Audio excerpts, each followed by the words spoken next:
Celebrity ತಾನು ಸೃಷ್ಟಿಸಿರುವಂತ ಇನ್ನೊಂದು ಸೆಲೆಬ್ರಿಟಿಗೆ birthday celebrate ಮಾಡಕ್ ಬಂದಿರತಕ್ಕಂತ ಒಂದು ಸುದಿನ ಈ ಒಂದು ದಿನ ಇಲ್ಲಿ ನಮ್ಮ ದಿಯಾನ್ ಫೌಂಡೇಶನ್ ಆಗಿರ್ಬೋದು.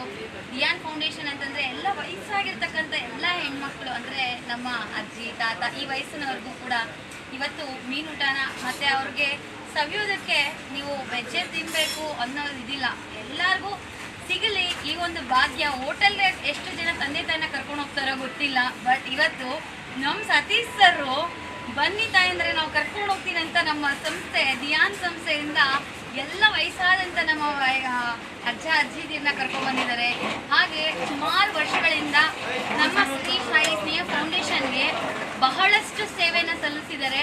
ಅಷ್ಟೇ ಅಲ್ಲದಿರ ಪ್ರತಿಯೊಂದು ಮಗುವಿಗೂ ಕೂಡ ತಾನು ಸೆಲೆಕ್ಟ್ ಮಾಡಿರ್ತಕ್ಕಂತಹ ಬಟ್ಟೆಗಳನ್ನು, ಬ್ರ್ಯಾಂಡೆಡ್ ಬಟ್ಟೆಗಳನ್ನೇ ತಂದು ಮತ್ತೆ ಆ ಮಕ್ಕಳನ್ನ ತಮ್ಮ ಮಕ್ಕಳು ಅಂತ ಪ್ರೀತಿಸಿ ಆ ಮಕ್ಕಳ ಜೊತೆ ಕೂತು ಊಟ ಮಾಡಿರೋದು ಇದೆ ನಮ್ಮ ಸಂಸ್ಥೆಯಲ್ಲಿ. ಇವತ್ತು ಅವರು ಇನ್ನೊಂದು ಅವ್ರು ಸೃಷ್ಟಿಸಿರುವಂತ ಸೆಲೆಬ್ರಿಟಿ ಬರ್ಡೇಗೆ ನಮ್ಮನ್ನು ಕೂಡ ಕರ್ಕೊಂಡ್ ಬಂದಿದ್ದಾರೆ. ಇವತ್ತು ಆ ಒಂದು ಸಂಸ್ಥೆಯಲ್ಲಿ ನಮ್ಮ ಮಕ್ಕಳು ಕೂಡ ಓದ್ತಿದ್ದಾರೆ. ಸೊ ಅಲ್ಲಿ ಸಂಸ್ಥೆಯಲ್ಲಿ ಎಲ್ಲ ಫೆಸಿಲಿಟಿ ಸಿಗುತ್ತೆ ಅಂತಂದ್ರೆ ಎಲ್ಲ ರಸ್ತೆ ಚೆನ್ನಾಗಿದ್ರೆ ಮಾತ್ರನೇ.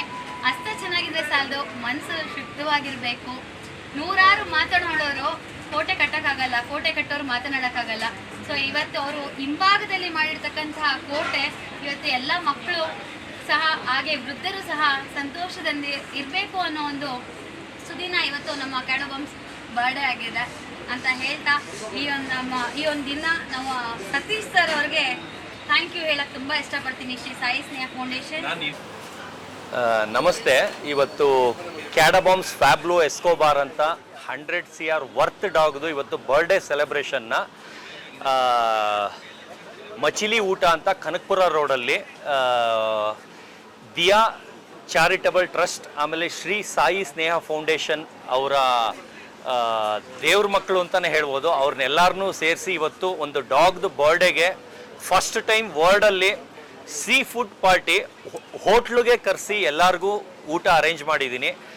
ಅದು ಒಂದು ನಮ್ಮದು ಡಾಗ್ದು ವಿಶೇಷತೆ ಏನಂದರೆ ಅದು ಹುಟ್ಟಕ್ಕಿಂತ ಮುಂಚೆನೇ 2 ತಿಂಗಳು ಮುಂಚೆನೇ ವರ್ಲ್ಡ್ ನ್ಯೂಸಲ್ಲಿ ಬಂದಿತ್ತು. ನಾನು ತೊಗೊಂಡಿರೋದು ಹುಟ್ಟಿ 3.5 ತಿಂಗಳಾದಮೇಲೆ. ಅಂದರೆ USA ಇಂದ ನನಗೆ ಬಂದಿರ್ತಾರೆ. ಅವ್ರಿಗೆ ನಾನು ಹೇಳಿರ್ತೀನಿ ನೆಕ್ಸ್ಟ್ ನಿಮ್ಮ ಕನಸೇನು ಅಂತ ಕೇಳ್ತಾರೆ ಕ್ವಶನ್ನು. ನಾನು ಹೇಳ್ತೀನಿ ನೆಕ್ಸ್ಟ್ ಬಂದು ವರ್ಲ್ಡಲ್ಲೇ ನನ್ನಷ್ಟು ಅಂದರೆ ನಾನು ತೊಗೊಳ್ಳೋಷ್ಟು ಹೈಯೆಸ್ಟ್ ಹೈಟ್ ನಾಯಿ ಅಂದರೆ ಒಂದು ಕತ್ತೆಯಷ್ಟು ದೊಡ್ಡ ನಾಯಿನ ನಾನು ತೊಗೋಬೇಕು ಅಂತ ಆಸೆ ಇದೆ ಅಂತ ಹೇಳಿರ್ತೀನಿ. ಒಂದು ಕನಸು ಕಂಡಿರೋದೇ ವರ್ಲ್ಡ್ ನ್ಯೂಸ್ ಆಗಿರುತ್ತೆ. ಇವತ್ತು ಆ ಡಾಗು ನಿಮ್ಮ ಮುಂದೆ ಇದೆ. ಬರೀ ಇವತ್ತು 1 ವರ್ಷ ಅದಕ್ಕೆ ಮೇ 5 ಅದ್ರ ಡೇಟ್ ಆಫ್ ಬರ್ತು. ಅದ್ರದ್ದು ಇವತ್ತು ಒಂದು ಲಕ್ಸುರಿಯಾಗಿ ಕೇಕ್ ಕಟ್ಟಿಂಗ್ ಎಲ್ಲ ಮಾಡಿ ಒಂದು ನೆಕ್ಸ್ಟ್ ಲೆವೆಲ್ಗೆ. ನೀವೆಲ್ಲ ಟೈಮು ಕೇಳ್ತಾ ಇದ್ರಿ ಬರೀ ಸೆಲೆಬ್ರಿಟಿಗಳನ್ನ ಕರಿತೀರಾ, ಮಾಡೆಲ್ನ ಕರಿತೀರಾ, ಆ್ಯಕ್ಟರ್ಗಳನ್ನ ಕರಿತೀರಾ ಅಂತ. ನಾನು ಈ ಥರನೂ ಮಾಡ್ತೀನಿ, ಆದರೆ ಅದನ್ನು ತೆರೆಮರೆ ಕಾಯಿ ಥರ ಹಿಂದೆ ಮಾಡ್ತಾ ಇದ್ದೆ. ಯಾಕಂದರೆ ಮೊದಲಿಂದನೂ ನಾನು ಬರೀ ಅನಾಥ ಮಕ್ಕಳು ಇವ್ರಿಗೆಲ್ಲ ಬರೀ ನಾನ್ ವೆಜ್ ಊಟ ಆಗ್ತಾ ಇದ್ದೆ. ಪಂಜಾಬಿಂದೆಲ್ಲ ಫೋನ್ ಮಾಡ್ಬಿಟ್ಟು ಬೈಯೋರು ನನಗೆ, ಯಾಕೆ ನೀನು ನಾನ್ ವೆಜ್ ಊಟನೇ ಹಾಕ್ತೀಯಾ, ವೆಜ್ ಯಾಕೆ ಹಾಕಲ್ಲ ಅಂತ. ನಾನು 3 ಹೊತ್ತು ನಾನ್ ವೆಜ್ಜೇ ತಿನ್ನೋದು, ನಂಗೆ ನಾನ್ ವೆಜ್ಜೇ ಇಷ್ಟ, ಅದಕ್ಕೆ ನನ್ನ ಇಷ್ಟ, ನನ್ನ ದುಡ್ಡು, ನನ್ನ ಇಷ್ಟ, ನೀವ್ಯಾರು ಕೇಳೋಕ್ಕೆ ಅಂತೆಲ್ಲ ಬೈತಾ ಇದ್ದೆ. ಇವತ್ತು ಅದಕ್ಕೆ ಇದು ಒಂದು ಒಳ್ಳೆ ದಿನ ಇವತ್ತು, ಅದ್ರ ಹುಟ್ಟುಹಬ್ಬ. ಆ ಕಾರಣದಿಂದ ಸೀ ಫುಡ್ ಪಾರ್ಟಿ ಕೊಡಿಸ್ಬೇಕು ಅಂದ್ಬಿಟ್ಟು ಇವತ್ತು ಒಂದು ದೊಡ್ಡ ಮಟ್ಟದಲ್ಲಿ ಒಂದು ಸೀ ಫುಡ್ ಪಾರ್ಟಿನ ಆಯೋಜಿಸಿದ್ದೀನಿ. ಅದರಲ್ಲಿ ನಮ್ಮ ಗಿರೀಶ್ ಸರ್ರು, ನಮ್ಮ ದಿಲೀಪ್ ಸರ್ರು, ಮೇಡಮ್ ಶ್ರೀ ಸಾಯಿ ಸ್ನೇಹ ಫೌಂಡೇಶನ್ ಅವರು, ಆ ಮೇಡಮೇ ಇಲ್ಲ ಇನ್ನೊಬ್ರು. ಅದಕ್ಕೆ ನಾನು ಕನ್ಫ್ಯೂಸ್ ಆಗ್ಬಿಟ್ಟೆ ನಾನು. ನನಗೆ ಇನ್ನೊಬ್ರು ಇವ್ರು ಇದರಲ್ಲಿ ಇರೋರು ನನಗೆ ಕ್ಲೋಸ್ ಫ್ರೆಂಡ್ ಸ್ನೇಹ ಮ್ಯಾಮು. ಅವ್ರು ಇವತ್ತೆಲ್ಲೋ ಕಾರಣಾಂತರದಿಂದ ಬಂದಿಲ್ಲ, ಇಲ್ಲ ಬಂದು ಎಲ್ಲರೂ ಇದಾರ ಗೊತ್ತಿಲ್ಲ. ಅವರು ನಮಗೆ ತುಂಬ ವರ್ಷದ ಫ್ರೆಂಡು, ತುಂಬ 10-15-20 ವರ್ಷದಿಂದ ಫ್ರೆಂಡು. ಅವಾಗಿಂದ ಅವ್ರಿಗೆ ಸಹಾಯ ಮಾಡಿಕೊಂಡೇ ಬಂದಿದ್ದೀನಿ. ಅದ್ರ ಜೊತೆಗೆ ನಾನು ಈ ಥರ ದೊಡ್ಡ ದೊಡ್ಡ ಮನುಷ್ಯರನ್ನೆಲ್ಲ ಪರಿಚಯ ಮಾಡಿ ಅವ್ರ ಕೈಯಿಂದ ಏನೇನು ಹೆಲ್ಪ್ ಆಗುತ್ತೆ ಅದೆಲ್ಲ ಮಾಡಿಸ್ತಾ ಇದ್ದೀನಿ. ಒಳ್ಳೆಯದಾಗಲಿ ಎಲ್ಲರಿಗೂ. ಧನ್ಯವಾದ.